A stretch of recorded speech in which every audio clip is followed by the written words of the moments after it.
Good afternoon, everybody. I'm going to pick up the second of those questions first, if that's not Irish. But let me pick up a little bit on what was being said here earlier about the importance of the governing body and why you should have these people there to vote. Why do you need a governing body, and why should the communities get involved in governance, governing bodies, this volunteer work and this volunteer group that we were talking about?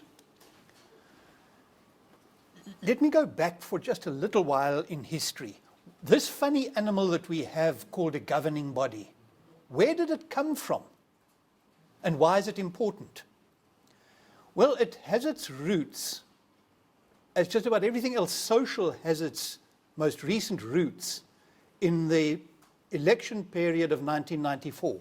That's where the governing body came from. You will remember that we started our new political dispensation by saying there would be 3 tiers of government.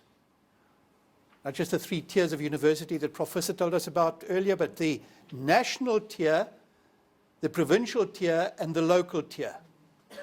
And of course, what that would have done if that had been carried through fully, is that would have meant that schools would be treated like they are in America and fall under the municipality. Now, I don't know how much you would have enjoyed being under the municipality, but I know how much I would have liked that as a principle if the municipality was my boss.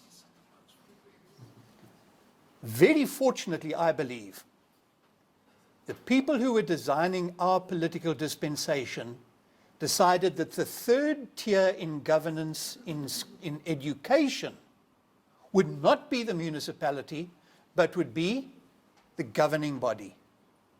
So really your governing body is a mini, not quite a city council, but a school council, and your governing body chair is a mini mayor, and your principal becomes the CEO of that organization. So that's where the governing body comes from. And it was very important to the people who designed it that it should reflect the new political dispensation, the democratization of our country, and give the parents a say in the education of their children, not have this dictated. That's where this funny thing called a governing body came from. Why did they decide to go that route instead of just leaving it with the city council? They went that route because they called on international experts to say, how can we make education work in this country? And they said, education can only work if you can harness the skills of the parents and the immediate community in order to bring in funds, bring in expertise, and use their knowledge to drive the entrepreneurial nature of schooling. This can't be something which is just dictated to us by government. It's got to be something that the community and the parents want in place for their children.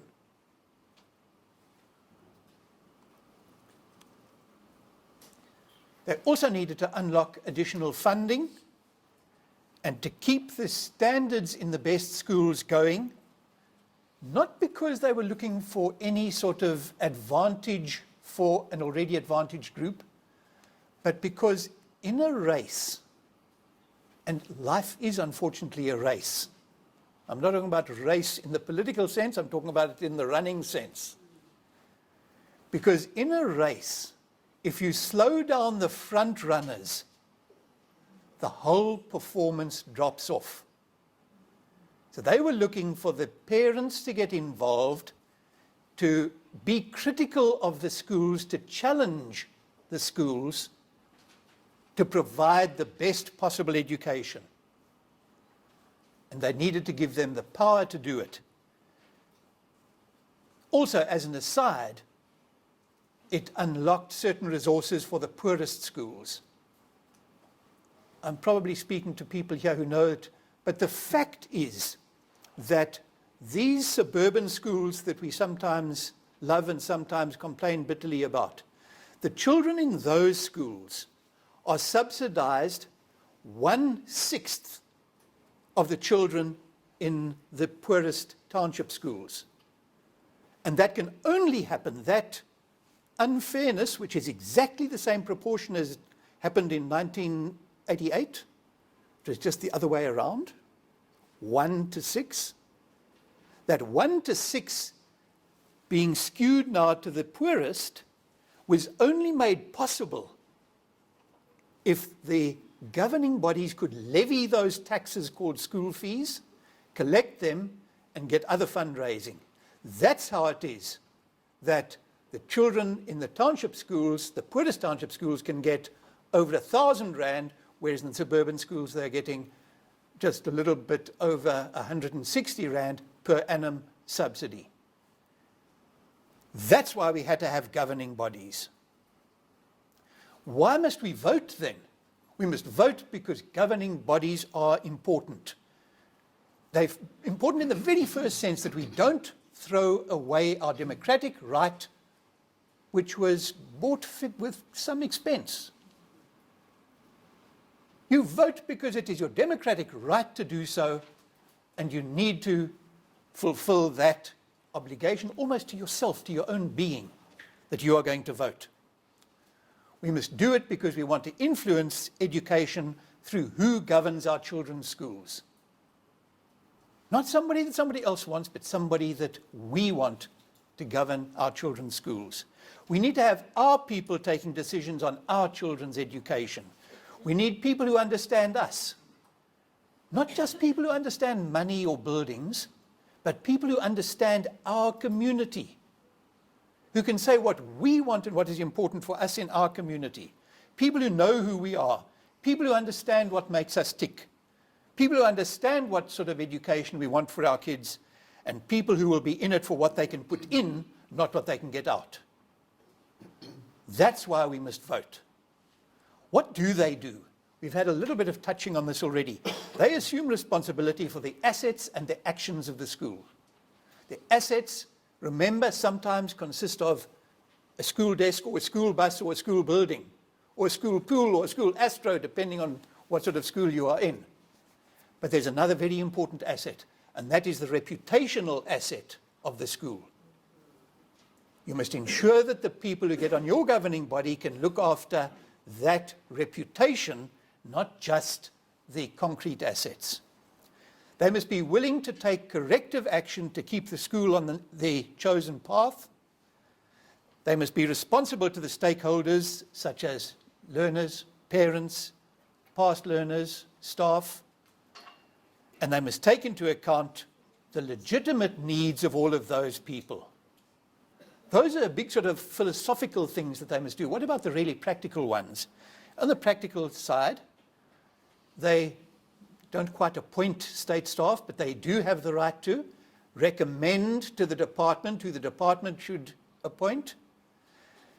If you've got enough money and you are hiring your own people, whether that be somebody who mows the lawn or somebody who is managing the finances, if you appoint your own people, they're the governing body are the ones who have the right to hire and fire and decide what's going to be paid. They will have oversight of higher level learner discipline. They won't come into the classroom and sit on somebody and say, shut up you.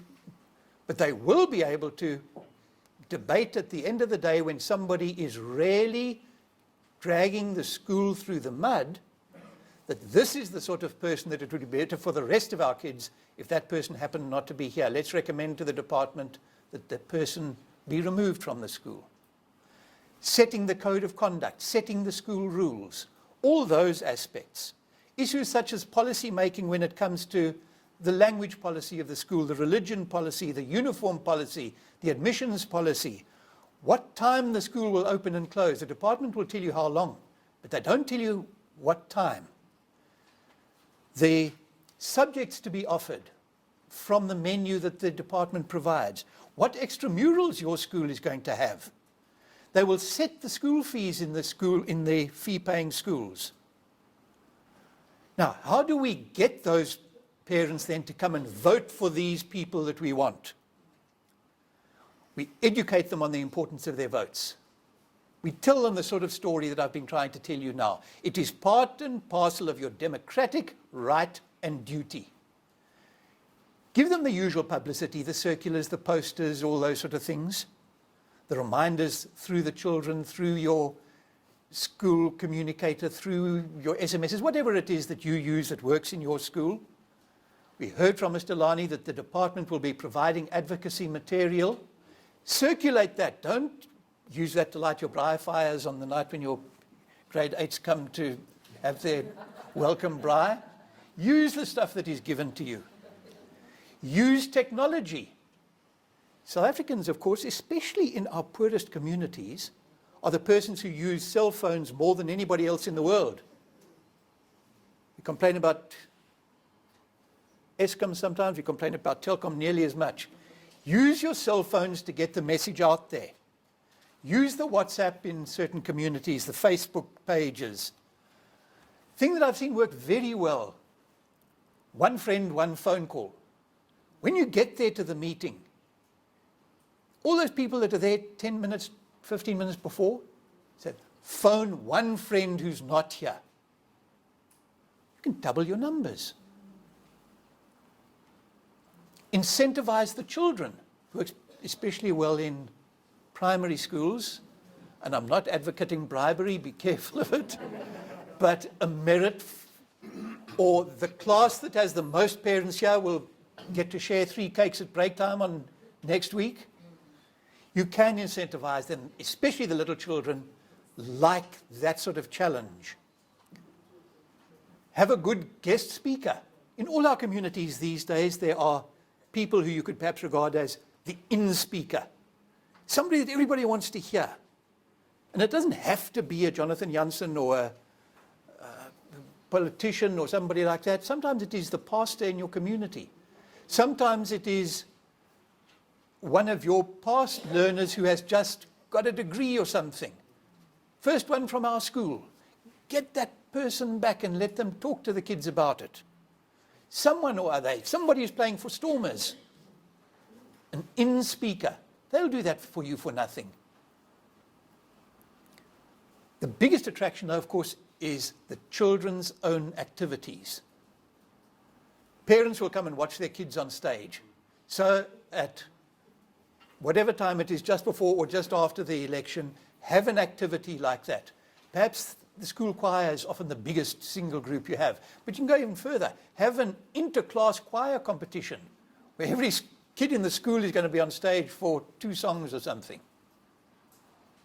Link with that sort of thing. Perhaps a meet your teacher evening. If you go the route of the all-day election, perhaps you can have that on a Saturday or a Sunday. And you get the church choir and the drum majorettes and the jazz band to come perform during the day. Perhaps you say to your parents, how about it, parents? Look what our garden looks like. Let's see what it can look like by the end of the day. One school asked parents to come, each parent plant 1 plant. Do you know what their grounds look like after that? But also, do you know how many people they had there for their election? Link it with a fix the school day. Let's see that when we leave here this evening, all the windows are in. We'll use the school fund to buy the glass, but let's get people to put it in, or to paint that classroom that's looking so terrible, or whatever it may be. And as those of us who were here on time this afternoon earlier learnt, a good plate of food never does any harm. Thanks to Symphonia for particularly picking up on that lesson. That's what I believe you can do to make sure that the people come there to fulfill this incredibly important role that they've got to do. Thank you.